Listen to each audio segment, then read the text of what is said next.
நம்பிக்கையும் கிடையாது.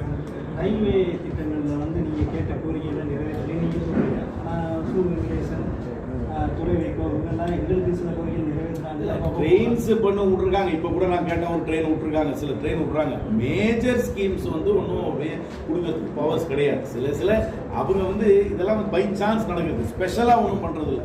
அவங்களுடைய ஒரு மாஸ்டர் பிளானை வச்சுக்கிட்டு அதுக்குள்ளே பண்ணுறாங்க. அவங்களோட இன்ட்ரெஸ்டே வந்து சென்ட்ரல் கவர்மெண்ட் வந்து என்னென்னா ஃபாஸ்ட் ட்ரெயின்ஸ் பிட்வீன் சிட்டிஸ் விடணும், ஸ்மால் ஸ்டேஷனில் ட்ரெயின் நிறுத்தக்கூடாது. அப்படி பார்த்தாக்கா இப்போ வந்து காரைக்குடி ரயில்வே ஸ்டேஷன் மட்டும் தான் மேம்படுத்திட்டு இருக்காங்க. அந்த ஸ்கீம் மூலம் அந்த அமிர்த் பாரத் ஸ்கீமாக பண்ணுறாங்க. ட்ரெயின்ஸ் வருது, ஆனால் நான் கொடுக்குற எல்லா கோரிக்கைகளையும் பேசஞ்சர் ஃப்ரெண்ட்லியாக, ஸ்மால் டவுன் வில்லேஜ் பேசஞ்சர் ஃப்ரெண்ட்லியாக நடந்துக்கிறாங்களான்னு கேட்டால் இல்லைன்னு தான் நான் சொல்லுவேன். அவங்க ரெண்டு பேருக்கும் ஏன் கோரிக்கை வருதுன்னா, ஒருத்தருக்கு மதுரை ஊர், இன்னொருத்தருக்கு திருச்சி ஊர்.